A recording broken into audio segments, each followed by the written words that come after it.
Hey everyone, it's Casey. Welcome back to my channel. Today I'm going to be doing my May wrap up. I've read 9 books in May. I'm shooting this a little bit early, but I'm pretty sure I'm not going to read anymore. So overall, it was a good month. I followed the Mom Chooses My TBR, and I actually did read all of those books that she picked out. She picked out 7 books, and I read them, and for the most part, I really enjoyed them, so that was very exciting. This is probably already out, but if not, it's a little spoiler. My June TBR, my sister picked out all my books. My 13-year-old sister picked out what I was going to read. So I will leave that video linked down below, so you guys should definitely go check that out. But anyway, let's get right on into what I read in May. So the first book I read is actually a little bit of a spoiler, because I actually finished it like April 30th, but I had already shot my April TBR. But it is Debbie Macomber's Any Dream Will Do. I actually listened to the audio version of this book, and I'm glad that I did that because I didn't love it, and so I'm glad that I didn't waste like my actual reading time on this. And instead I listened to it when I was at work. This book follows a girl or a woman, she's, I can't remember exactly, probably early 30s. She just got out of jail for committing a crime that she did do it, but it was kind of one of those crimes where she was really doing it for her brother, but to like prevent him from being killed. So it was one of those crimes where you're like, okay, it's fine if you committed that.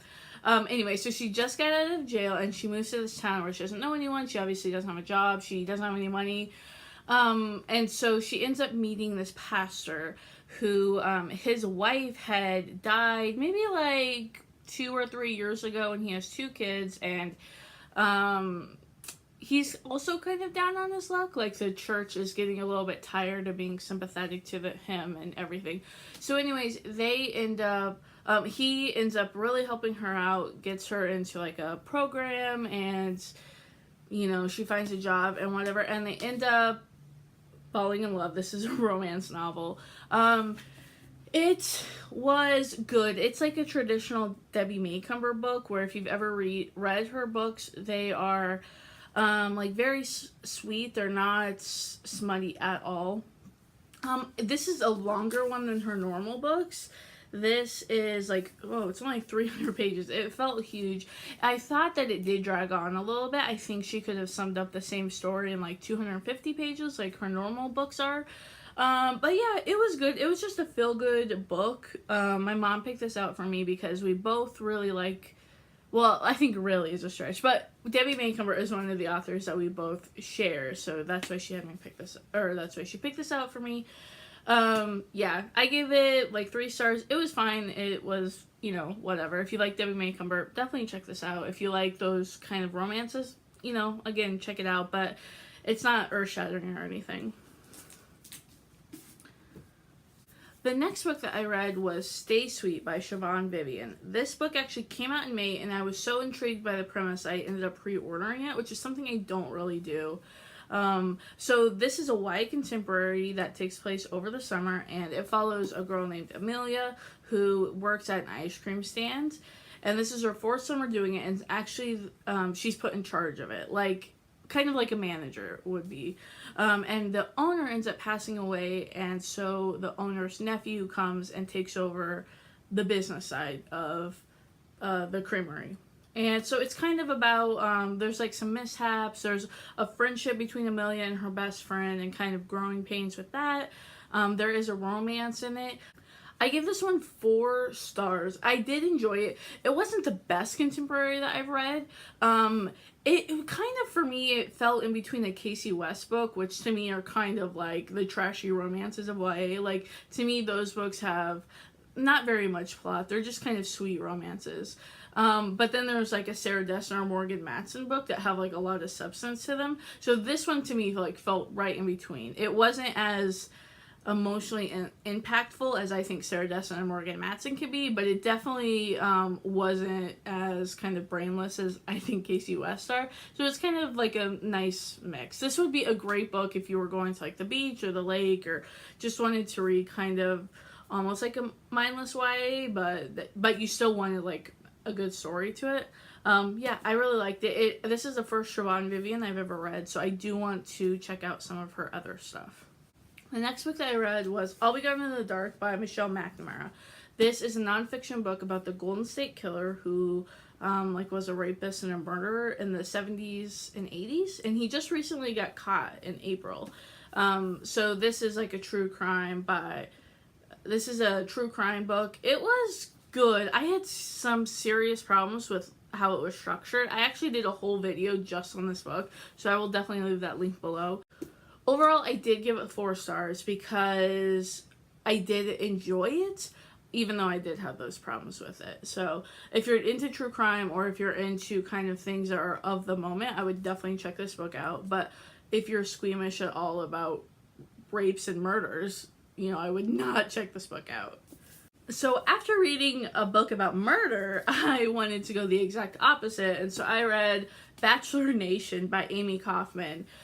This is a nonfiction book about the show The Bachelor and The Bachelorette, kind of that whole group. And at first I thought it was just going to be just kind of the dirt about those shows, but it has a lot more substance to it. Overall, I gave it 4 stars because I really thought that she dug into kind of why society likes to watch romance shows. I mean, she went all the way back into the dating show back in the 60s to kind of talk about how the genre originated and why society is fascinated. And she did give some juicy details about the show that I loved. It's a really short read despite its size. The book itself only goes to page 265, and then there's 40 pages of extra material. There's the author's note and an appendix and some other resource material. So really it's a pretty short book. It didn't take me that long to read at all. I would definitely recommend this if you like The Bachelor or if you just like reality shows in general, because I really enjoyed reading it. The next book that I read was A Man Called Ova, and I actually listened to the audiobook of this, and I really enjoyed this book. My mom has been recommending me to read this book for honestly 2 or 3 years, and I just never have, even though I thought I was gonna like it. And so when she assigned it to me in May, I was excited. So it was very good. I gave it 4 stars. It has a lot more substance than I think people give it credit for. When I've heard people talk about this book, I've mainly heard that it's just a feel-good book, which I guess that's just my perception. When someone says, oh, it's a feel-good book, I just associate it with not being very meaty, and there was a lot of meat on this book. It had this dark thread running through it, which I was shook by. Oh, I hate that I said that. I am too old to be saying that. I've been watching Shane Dawson, which I had never heard about him before, but now I'm super into his videos, and he says that all the time. I cannot believe I just said that. Anyway, it has this dark thread running through it that really shocked me. I was not expecting it, like I said, to kind of have some of those darker elements to it, and it reminded me a lot of the old guy from the movie Up, just because you see Uwe and you kind of go back in time, and he's this grumpy old man, and you kind of see why he maybe is like that. But it was really sweet how the ending, I don't want to give anything away because if you haven't read it, I would highly recommend it. It was a really good book. I would recommend it to anyone. I also watched the Swedish movie of it, because this is Fredrik Backman is Swedish, and so this is actually a translated works. But yeah, I watched a movie of it, and it's obviously in Swedish, so it has subtitles. It's on Amazon Prime, if any of you have that. And I really liked it. It leaves out some of the darker parts of this, there's one part with an house insurance salesman that really that's, I really hated that part in the sense that I was so sympathetic to Uwe regarding that. I don't want to spoil it's not really a spoiler, but anyway, I don't want to get into it. But so the book does leave out parts of it, or the movie does leave out parts of the book. Obviously all movies do that, but I would definitely recommend that. And I'm super excited that they're making an American movie of this with Tom Hanks. I think that'll be incredible. Hopefully they actually do that, because I haven't heard any update about that movie. But Anyway, this was real good. And I do want to read some other Frederick Bachman. They have Beartown that I really want to read too. So the next book that I read, I don't actually own. I listened to it in an audiobook, and it was Corrupt by Penelope Douglas. I listened to this because I partook in the reading club that Chelsea from Chelsea Doll and Read and Julie from Pages and Pen do. I think it's called the Book Hangover Book Club, I think. Anyway, that they read like erotic romances, and so I read that. I feel like it was almost my first erotic romance. Like, I've definitely read some like new adult books. Like, I've read The Deal, and I think that's the Off Campus series by Elle Kennedy, and those books are like, you know, have sex scenes, but I don't think they're classified as erotic. Anyway, I don't know why I'm telling you that. I gave Corrupt 2 stars. I did not really like it. I thought that it was just kind of boring, and it was about this girl. Well, there's like 2 timelines. There's one when the girl is 17, and then there's one 3 years in the future where she's 20. And so when she's 17, she spends this night with these 4 friends, and who like every night do bad thing. Like, they do things the night before Halloween, like burn down houses and beat up people and stuff like that, but they have 0 consequences. So she follows them on when she's 17, and she ends up putting them in jail, but you don't really find out why until way later in the book.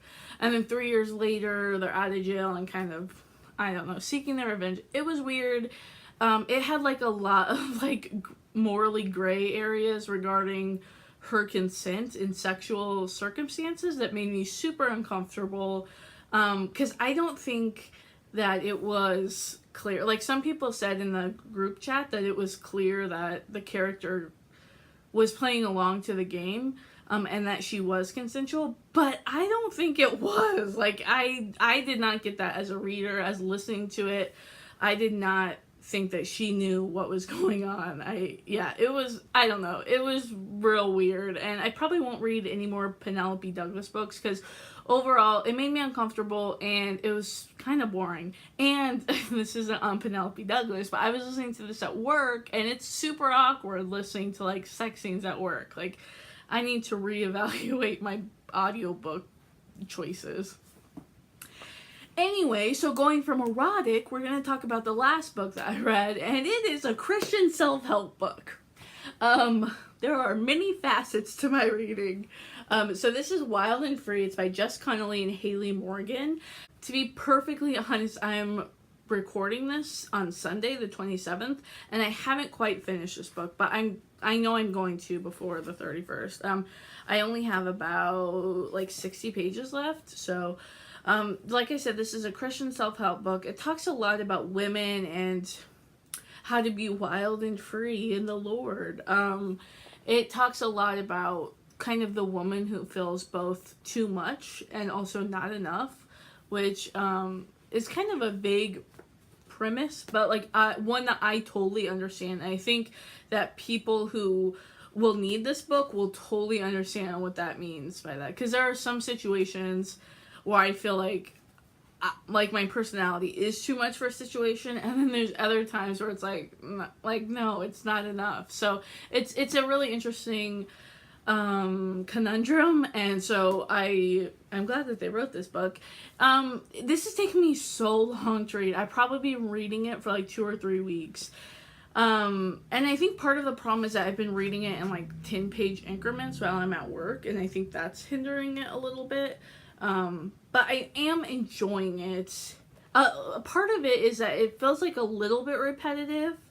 It does like alternating chapters, so one chapter will be by Jess, one by Haley, and I feel like that sometimes they say the same things in the same chapters, which is annoying because I don't want to read the same thing twice. Overall, I would recommend this if you are looking for a Christian kind of self-helpy book. I am liking it, but again, it's not going to be everyone's cup of tea. So I haven't rated this one yet, obviously. I think I'll probably give it a 3. Like I said, I think how I'm reading it in the little chunks is really doing a disservice to it. So those are all the books that I read in May. I know I read a lot. I meant for me a lot, 9 books, but I kind of feel like it hasn't been super successful because my reading really tanked at the last part of the month. So I want to do better in June by just being more consistent. So even if I don't read as many books, because 9 really is a lot for me, even if I only read the 6 that my sister picked out, or even if I only read 4, I just want to be more consistent about it and read, every day. I think that will be good for me. Anyway, please subscribe and let me know down below what was your favorite book that you read this month. I'll see you guys next time. Bye.